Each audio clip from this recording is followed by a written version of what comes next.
The space around the Quan wormhole was as busy as usual, filled with Hakan frigates, Sol freighters, and Letnev cruisers, all jumping in and out of hyperspace around the portal's fringes. The nearby planet, a notorious hive of scum and villainy, was also alive with activity, as Mintak void sloops sailed lazily through the various orbital shipyards that hung above it. But this was no ordinary day. Across the planet, from the Polar Federation bunkers to the independent stations in orbit, alarms started buzzing. Exotic particles had been detected spewing from the Beta wormhole. The planetary governor was rushed into a Federation bunker, and Ranking Officer Corporal Gonzalez, veteran of the Battle of Imilpar, briefed him on the situation. At the heart of the Quan wormhole, a massive singularity, composed of some unknown type of energy, had formed. The singularity was relatively stable, but it was throwing off radiation similar to that which powered Nalu netfish technologies, and was unlike anything documented before. Deeming travel far too dangerous, the governor ordered all traversals of the Quan Gateway stopped, and then began to contact Federation High Command concerning this new development. The Federation, at a loss, called up its allies the Krias and asked that scientists be brought in. The Ghosts happily obliged, their position in the galactic power balance already tenuous even before the closure of the Quan Gateway. And with that, a scientific expedition made up of Krias, Sol, Letnev, Hakan, and Nazroka researchers boarded a Mintak void sloop and approached the anomalous object. Instruments measured it to be nearly 15 miles across, but it appeared to the eye much larger. As the sloop drew closer, the instruments aboard began to spray sparks. The radiation thrown off by the thing was almost too great for the sloop's shielding. Sai Cerevis, the ghost scientist aboard, stared unmoving at the anomaly. Despite his gray helm remaining unchanged, those assembled swore afterwards that they could, in a moment, sense his fear. Clearly holding panic from his voice, Cerevis then ordered the Mintak captain to return the group to the planet. As the sloop turned and began its return journey, Cerevis turned to his fellow scientists and said, "We need to get to Mechatol City as soon as possible. These custodial wars are nothing compared to the bloody crusade that is coming to our galaxy." It would be as Sai Cerevis and his companions sailed for Mechatol Rex that the other shoe dropped. Ripples would be sensed on the surface of the anomaly, mere moments before the Imperator Somnium, an immense golden battleship, emerged from within, already firing its cannons on the unsuspecting world below. At its bridge stood the God Emperor of mankind, intent on galactic conquest. His armada made short work of Quan.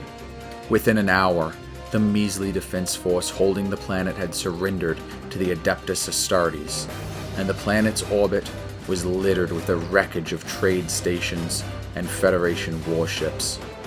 No one had expected such an ambush.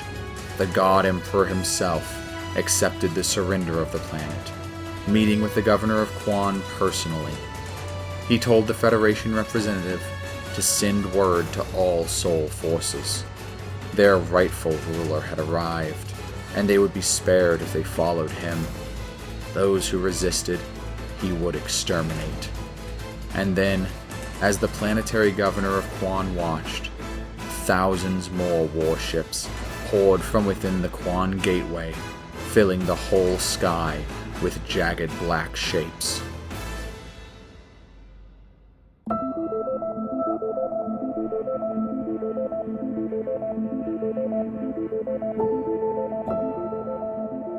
Few works of science fiction have had the same impact as Warhammer 40,000.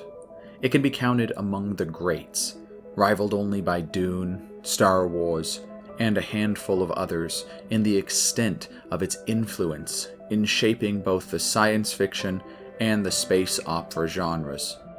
This influence is even greater when it comes to the tabletop gaming scene, where Warhammer, D&D, and Magic the Gathering are the unequivocal kings, having basically created the hobby that we all love so much. But how does this relate to Twilight Imperium? Well, anyone with even a passing knowledge of Warhammer 40k can see its influence on TI. The art for the Federation of Soul military looks like it was ripped straight from the Imperial Guard propaganda. The Lazax Imperium looks and sounds a lot like the Imperium of Man, right down to the Latin naming conventions. Heck, both settings even have massive, zerg-rushing space dinosaurs intent on devouring everything and everyone. So TI has a lot to thank 40k for. But that is not why we are here today. I am not nearly knowledgeable enough concerning Warhammer lore to list all of the homages and influences found throughout the TI universe.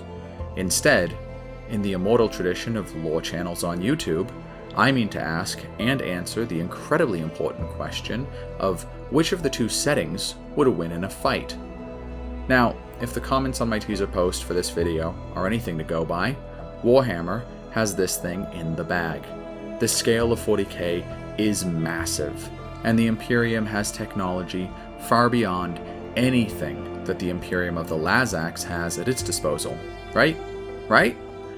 Well, if I told you, you'd just stop watching the video. So, to find out if Warhammer really can stand up to the imperial might of the fallen Lazax Empire, you're just gonna have to keep watching.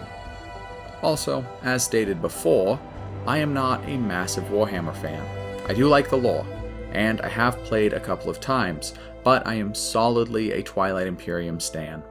So that is my bias, but I will try not to let it affect my judgment. What I unfortunately cannot prevent from affecting my judgment is my lack of Warhammer knowledge. Now, I know the basics of the setting, and I love watching the lore videos, especially those from Luton and Major Kill, but I haven't read any books, and I don't have a crazy in-depth knowledge of the setting like they would.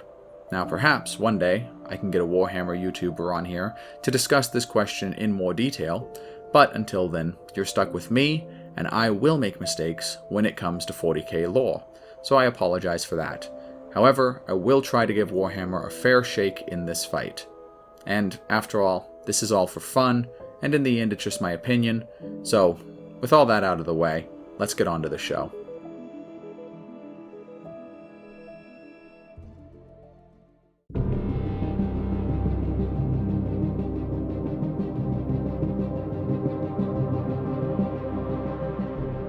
Let's start with the devil I know.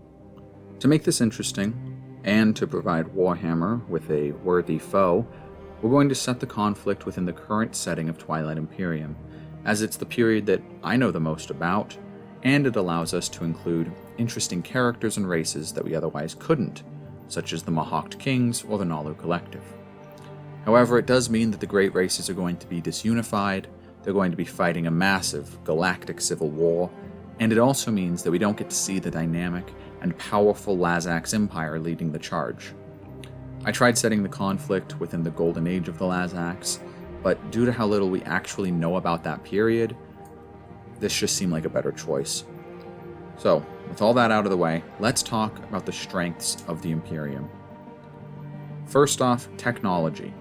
The Lazax were certainly at least a Type 2 civilization on the Kardashev scale, which we know thanks to the presence of Dyson spheres throughout the galaxy. Further, we know that Elysium, a slumbering Titan and Dyson sphere, was built either by the Mahawked or by the Titans themselves, meaning such knowledge is not lost to the galaxy.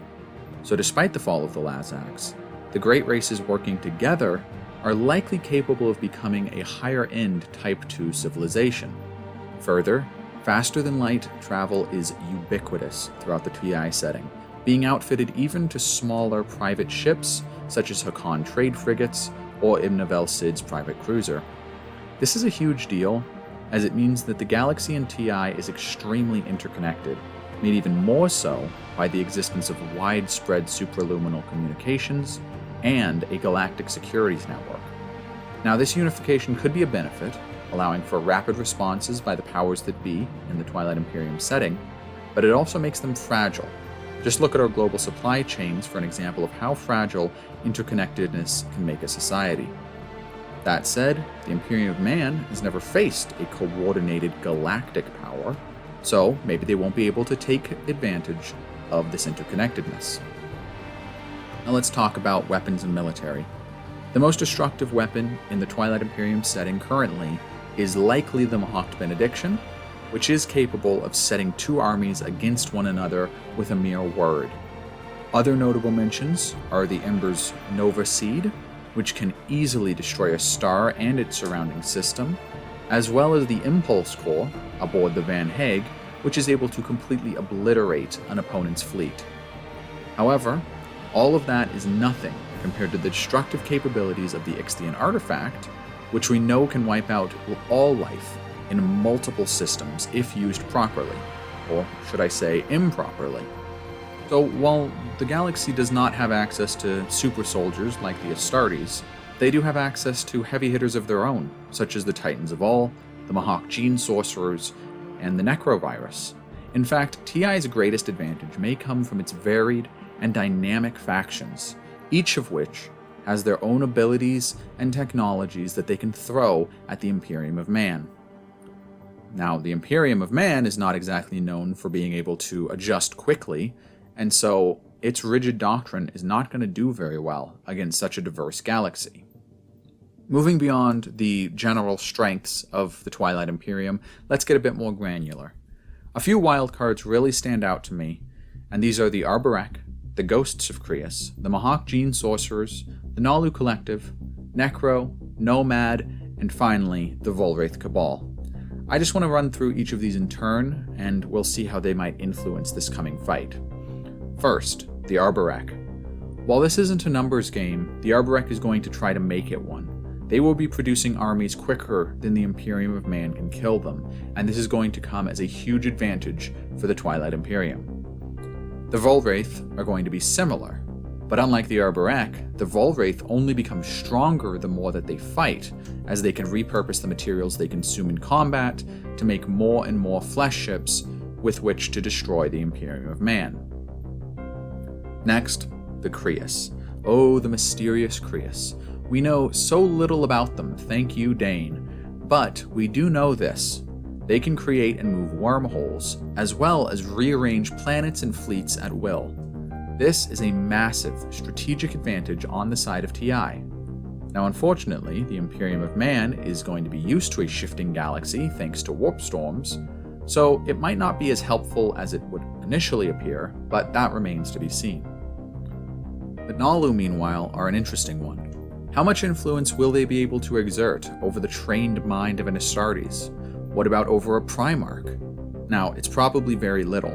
However, they are still a potent threat, as they can easily influence the minds of leaders of the Imperial Guard, and therefore they should not be overlooked in this coming battle.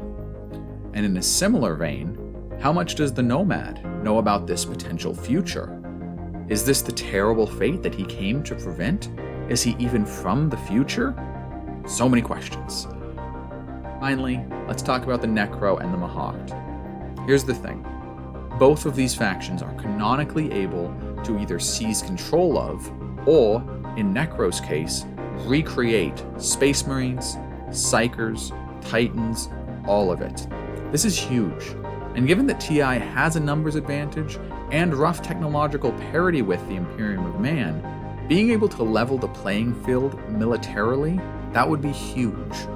Now that said, the Mahawked and the Necrovirus aren't exactly known for playing nice with the rest of the galaxy, so will they really work with the other powers that be to defeat the Imperium of Man? We're just going to have to find out.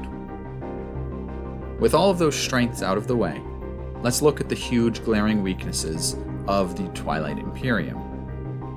The Imperium of Man has the most powerful military of any setting, be it Star Wars, Dune, or yes, Twilight Imperium. In fact, Warhammer 40,000 began as a spoof on how powerful sci-fi militaries are supposed to be, and so nothing is really going to stack up to it. They are unbelievably overpowered, and the military might of the Twilight Imperium just does not compare, so power level here is an issue. While the factions in TI can occasionally destroy planets, the Imperial Inquisition in Warhammer makes a habit out of it. Now that said, lore-wise, many of the TI factions aren't as weak as they appear in-game. After all, the Mahacht and Krius can canonically create wormholes, the Volwraith have already consumed an entire universe, and the Necrovirus can mimic any technology or ability that it comes across. But, for the most part, the denizens of Twilight Imperium, they're going to be massively outgunned, at least on paper. The Adeptus Astartes alone are likely capable of crushing entire factions to dust, before we even account for the Imperial Guardsmen, Primarchs, and their God Emperor Father. Beyond that, the TI factions are just that, factions, in a massive, galaxy-spanning war. Getting them all to unify is going to be extremely difficult, especially when it comes to the big bads, like the Volwraith and the Necrovirus. The Galactic Council is certainly going to try to help, but it's going to take a massive threat to get these disparate powers unified behind a single banner. In my judgment, the arrival of the Imperium of Man, it would serve as such a threat, but the unification is going to take time, and I'm not sure TI has that time to spare. The galaxy, divided as it is certainly going to be on the back foot. And speaking of being on the back foot, let's also remember that the TI galaxy is just now coming out of the long night, meaning that it has a lot of rebuilding to do. There isn't much infrastructure in place yet, and while a lot of advancement has taken place on the major worlds throughout the galaxy, many planets still don't even know that the custodial wars are happening. This is likely going to hamper the Galactic Council's ability to mobilize the galaxy against the 40k threat, as few of the great races are really in any position to fight the total war necessary to stop the Imperium of Man.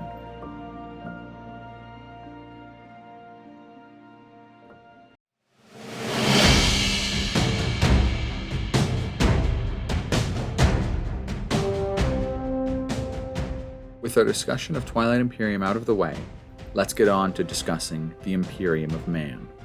Now, in order to keep this all interesting, I'm going to use the Imperium of Man at its peak for this showdown. Following the secession of the Ulnanor Crusade, before the God Emperor of Mankind returned to Terra to work on his Webway project, and before the Horus Heresy broke the Imperium. Plus, this makes for excellent storytelling, as it gives the Imperium a motive for coming into the TI galaxy. Instead of building a webway for mankind, the God Emperor instead leads them into another dimension of space, one free from the taint of the warp. And if you have no idea what the heck I'm talking about, don't worry, as long as you've got a general knowledge of 40k, you should be fine. So, that is the force that I'm going to drop into the Twilight Imperium. An unbroken Imperium, in all of its cruel glory. Good luck, Galactic Council, you are going to need it.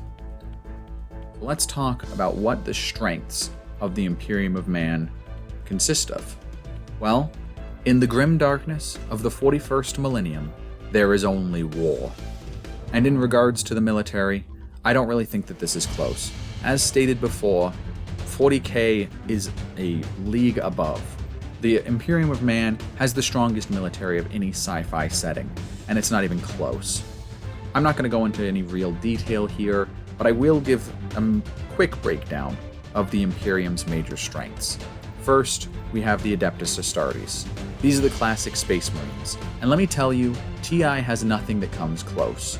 The Teklar legions of the Sardak Nor are canonically the best warriors in Twilight Imperium, and in a 1v1, the Astartes, they won't even blink. I'd say the only members of any TI race able to consistently beat a Space Marine in a fight would likely be a Mahacht Gene Sorcerer, and as there are only about a dozen or so of them left, I really doubt that the Space Marines need to be worried. That said, there's no one in the TI setting that can face off against an Adeptus Custodes one-on-one and live to tell about it. Handcrafted by the God Emperor himself, the Custodians are better than Space Marines in every way. Stronger, faster, smarter, and better armed. The only reason that the factions of Twilight Imperium stand a chance in this fight is because these one-man armies rarely leave the Emperor's side and aren't nearly as numerous as the Space Marines. But, speaking of numerous, the Imperial Guard make up the bulk of the Imperium of Man's military might, serving as the foot soldiers in the God Emperor's interstellar crusades. It's made up of regular human soldiers, albeit battle-hardened and tested on the most horrifying battlefields ever seen in fiction. While Twilight Imperium doesn't have a direct analog to the Space Marines or to the Custodes, the Imperial Guard is roughly equivalent to the Federation of Souls military. That said, the Imperial Guard plays host to over 600 trillion soldiers, outnumbering the Federation by several orders of magnitude. Now, we'll get into the good stuff. Psykers are a 40k special, demon-possessed wizards able to rip their enemies apart with lightning and other voodoo. Psykers will bring literal magic to the battlefield, which is bad news for a setting with no real defense against magic. Unless you count the Nalu Collective, I'm not sure that I do. I'm going to go into Psykers more in a moment, but first, I just want to hit on the Imperium's leadership, namely the Primarchs. These are the demigod sons of the God Emperor of mankind, brilliant, tactical, and utterly ruthless.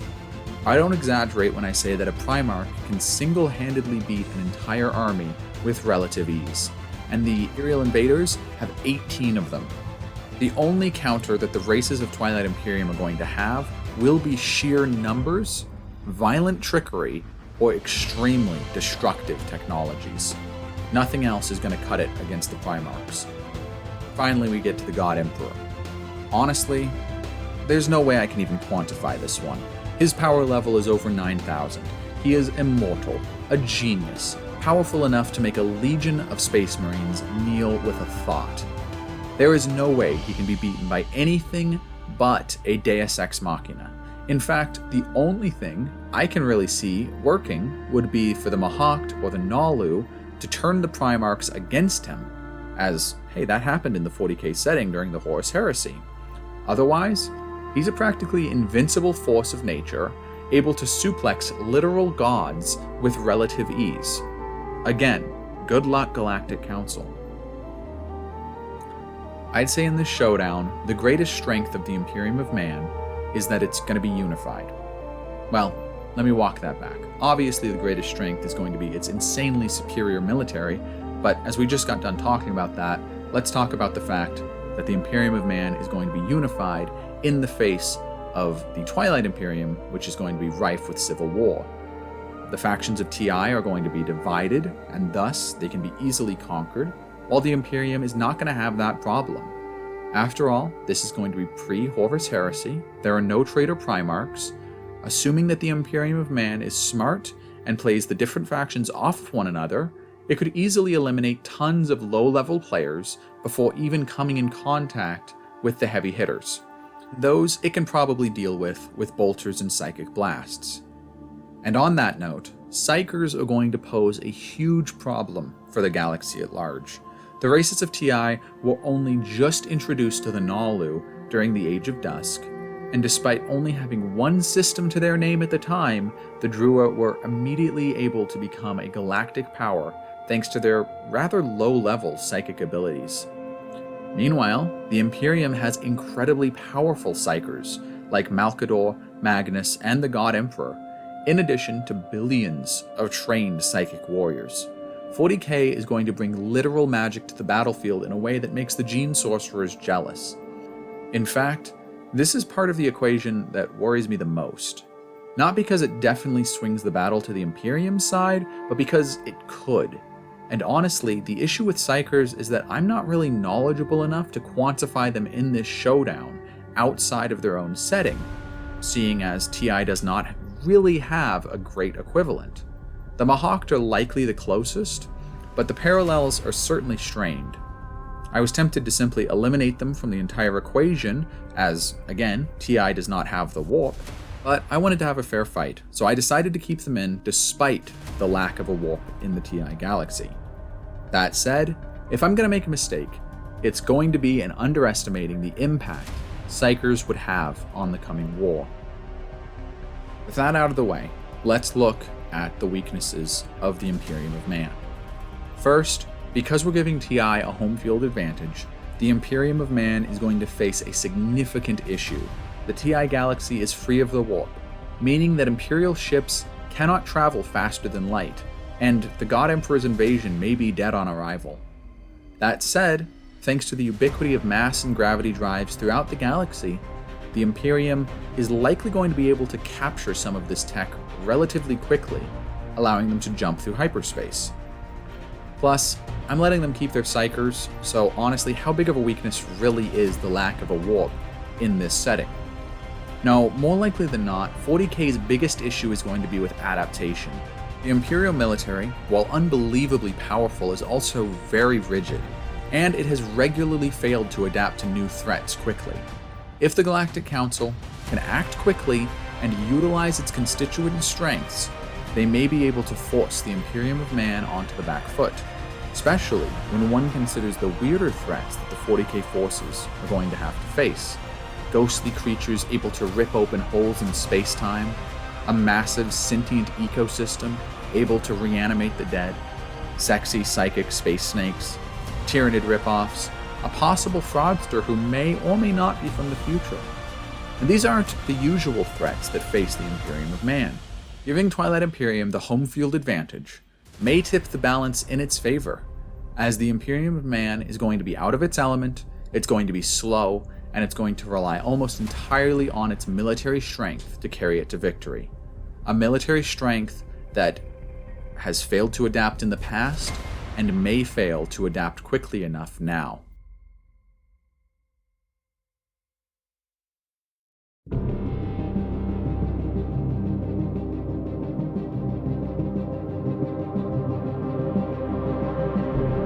Now, I'd love to write out this story in my usual style, all dramatic and whatnot, but honestly, I don't have time to write a few hundred pages, let alone narrate and edit them all.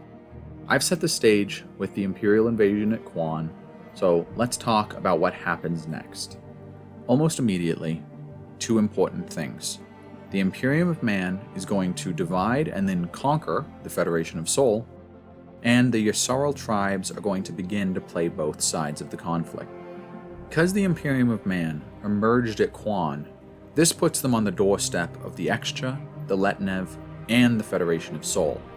The Federation is going to be divided over whether or not to join the Imperium, with many seeing the God Emperor as a messiah, ready to lead mankind to dominance over the stars. The Imperium of Man capitalizes on this immediately, using breakaway human fleets flocking to them to send their Astartes throughout the Federation, conquering it quickly and as peacefully as an Astartes can. In this way, Yord falls to the Imperials, along with pretty much every other major Federation world.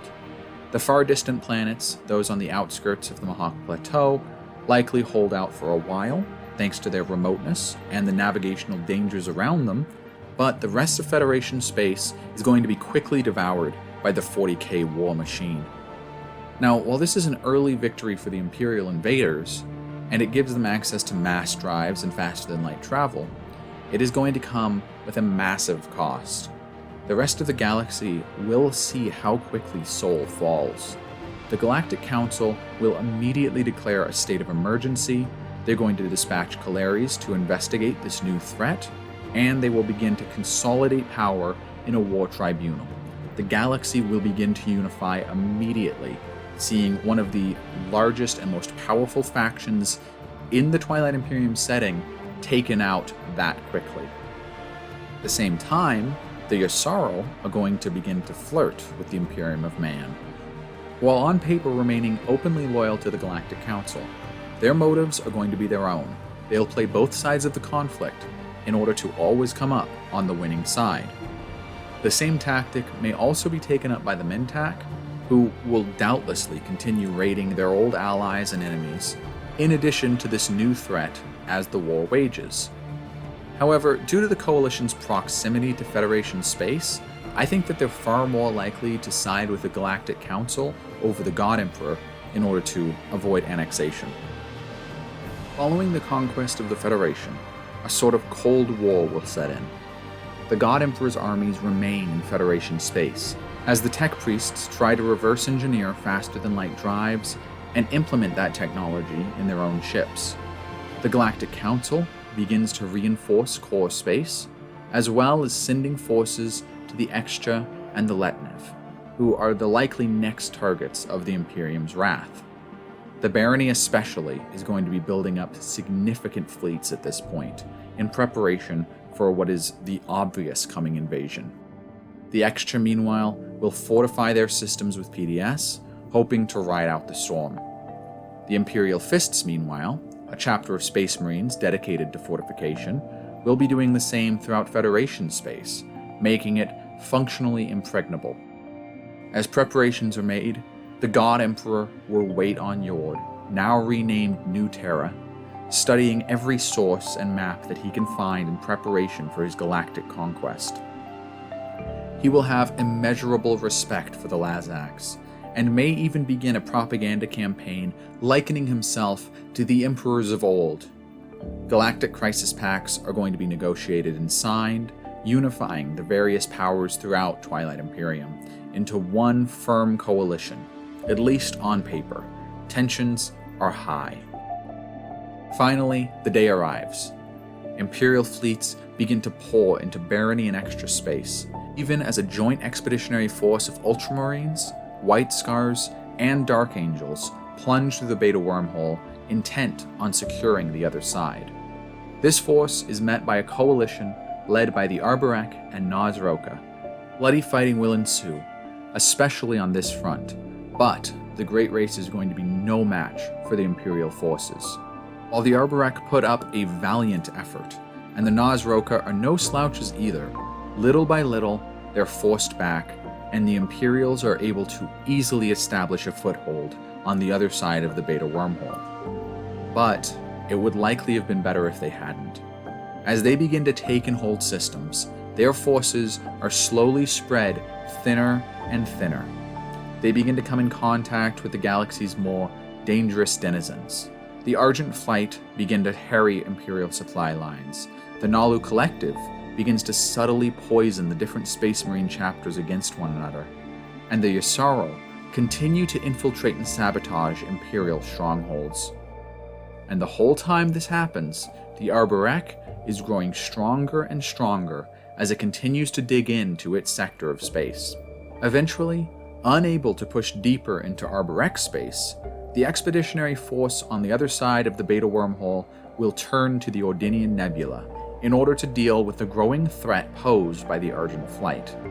They'll begin a blitzkrieg through Nazroka space, which goes functionally uncountered by the Coalition forces.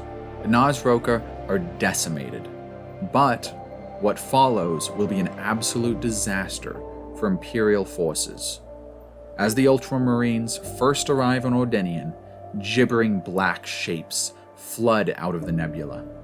They rip apart the Space Marines, slowly dissecting them before putting them back together in new and horrifying ways.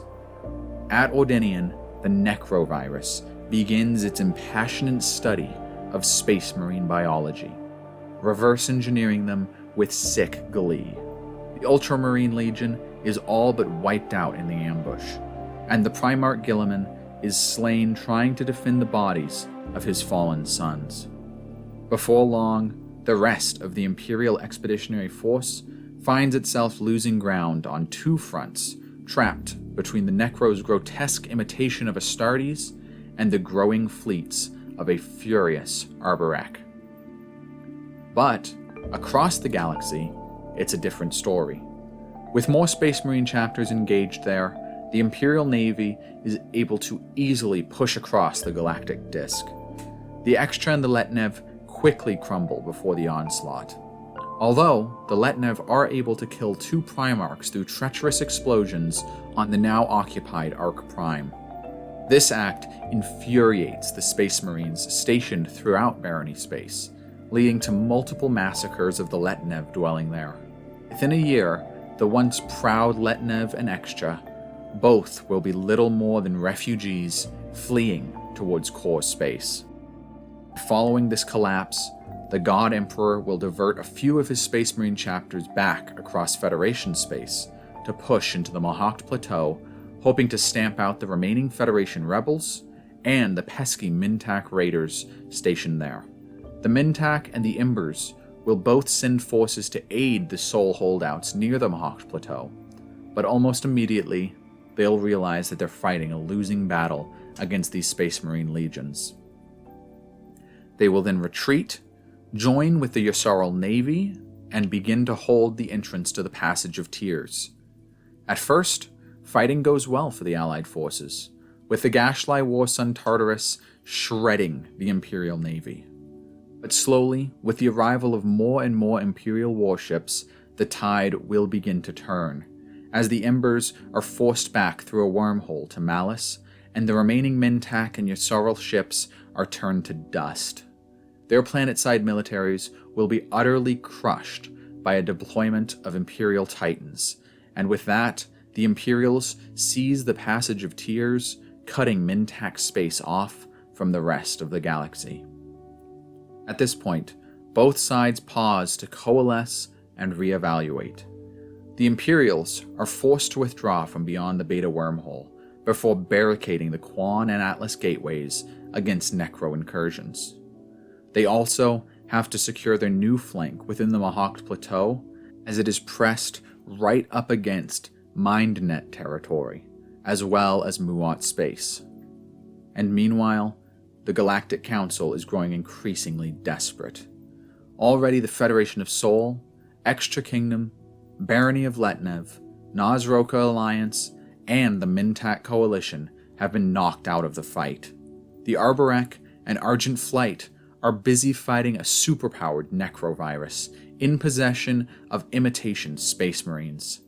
Pressure is mounting on all sides as the Imperium of Man achieves victory after victory. The only silver lining to this whole situation is that the Mahawk, who until the arrival of Imperial forces had been assailing core space, at this point declare a ceasefire, joining the War Tribunal to help the galaxy fight the new threat. Unlike the Necrovirus and the Volwraith Cabal, the Gene Sorcerers don't want to see the galaxy destroyed in another great war, and thus set aside their ambitions to help the galaxy at large. The MindNet, similarly motivated, is willing to work with the galactic powers to restore some semblance of normalcy. These two great powers joining the Alliance is a major win for Twilight Imperium. Despite this, however, the Galactic Council is still extremely desperate, and desperation often leads to deals with the devil. Secretly, the War Tribunal sends word to the Volwraith Cabal through its cultists, hoping to find a mutually beneficial agreement. The Cabal is happy to negotiate, taking advantage of the fear and distress of the Galactic Council. As the God Emperor's forces begin to advance once more, a plan is hatched to have the ghosts of Krius swap the positions of Yord and Acheron in order to unleash the Volwraith within the Imperium's fortifications. The only dissension comes from the Nomad, but his protests fall on deaf ears. Such a move could be suicidal. The Cabal is, in the estimation of many, as great a threat to the galaxy as this new God Emperor and his super soldiers. But, as is often the case in war, the cooler heads did not prevail. The enigmatic Krius carry out their side of the bargain, and pandemonium is the only word to describe what happens next. Despite Imperial Fist fortification, the surprise attack leaves the Imperium of Man reeling. Unable to react quickly enough, the 40k forces are decimated, and the Cabal gluts itself on Astartes, Dreadnoughts, and Psykers.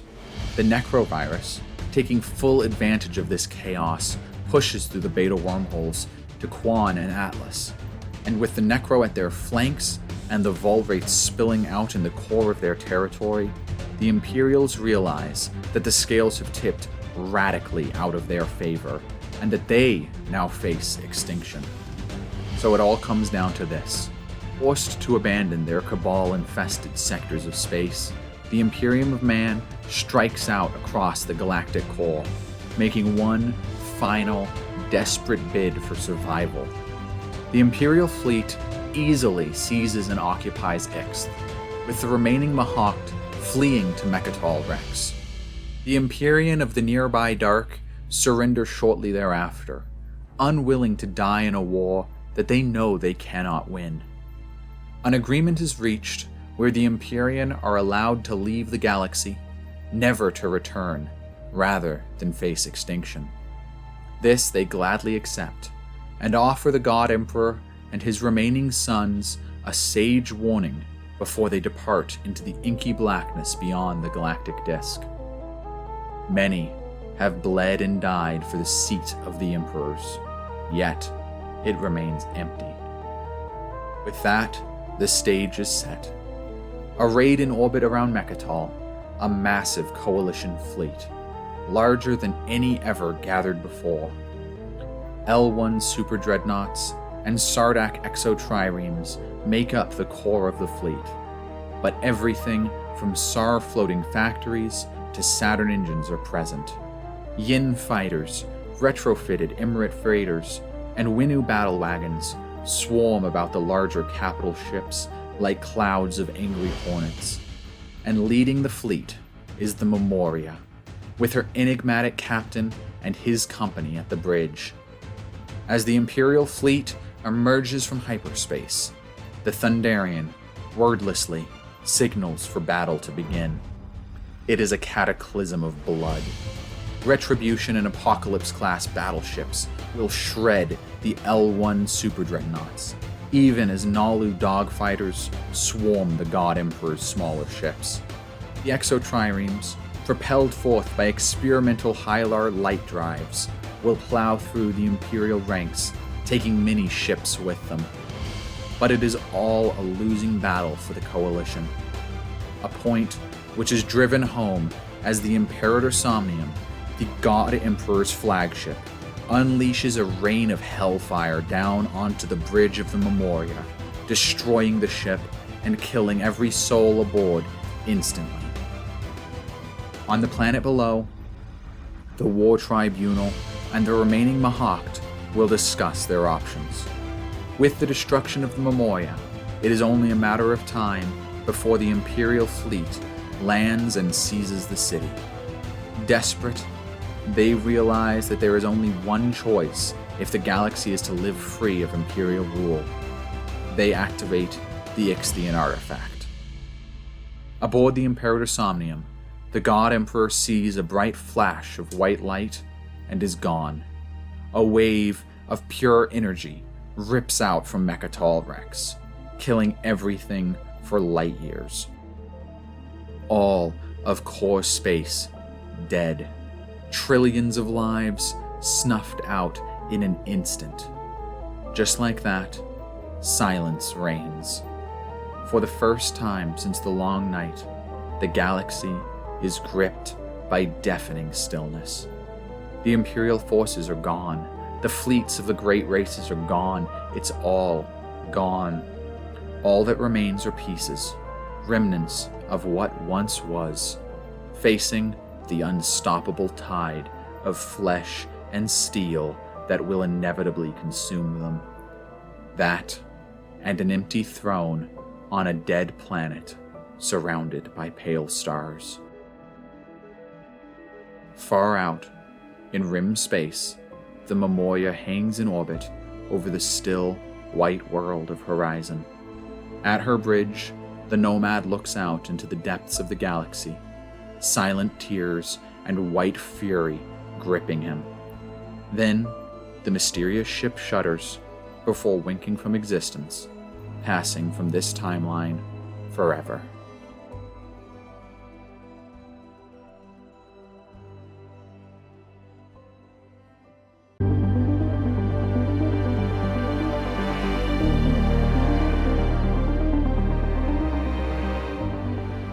So yes, Twilight Imperium technically wins. But all of Federation space has now been consumed by the Volwraith, the Necrovirus now has Astartes, and all but the most remote worlds have been depopulated or destroyed. It honestly would have been better if the Imperium of Man had just won. And this is how I see it going 7 to 8 times out of 10. While the Imperium of Man is unbelievably powerful, coming from the grimdark universe where there is only war, it faces a very similar issue when fighting the Twilight Imperium as it does in that grimdark galaxy, namely Tyranids, or, in the case of TI, the Volwraith. In the end, the Volwraith outnumber the Imperium, and they only grow stronger the more soldiers that you throw at them. And heck, even if you could cut them off from their home dimension, then there's still the Necrovirus, which is going to copy the Astartes as soon as it can, eliminating the Imperium's biggest edge. Psychers are great, they're powerful, sure, but there is a reason that the God Emperor made Astartes, and the Necrovirus can simply copy them. So, in a similar way to how my "Which is the greatest galactic threat" video went, spoilers, the Necro and the Volwraith basically end up fighting over the bones of a dead galaxy. Both have inexhaustible hordes, both adapt pretty well to adversity, and they're just not going to be put down even by a force as powerful as the Imperium of Man. It's only once you eliminate both the Necrovirus and the Cabal that I think that the Imperium of Man really stands a chance. They certainly become the most powerful player at the table. I'd say, if not for the Necrovirus and the Volwraith, Warhammer wins this showdown 9 times out of 10, easily. The only thing I can see stopping them is maybe the Mahact or the Arborak or maybe even the Kreus, but I don't think any of these is going to be enough of a powerhouse to do that consistently. So that's that. All you Warhammer stands, you can take to the comments now and tell me how wrong I am. Again, I'm not a Warhammer expert, so I'm sure that I've made mistakes. I'm sure that I underestimated how powerful Warhammer can be, and I'd love to hear all about it down in the comments. But I tried to be fair, and I tried my best. And again, maybe at some point in the future, I can find an expert in the Warhammer lore and bring them onto the channel to discuss. Until then, I hope that you enjoyed this video at the very least, and I look forward to seeing you in the next one. Cheers!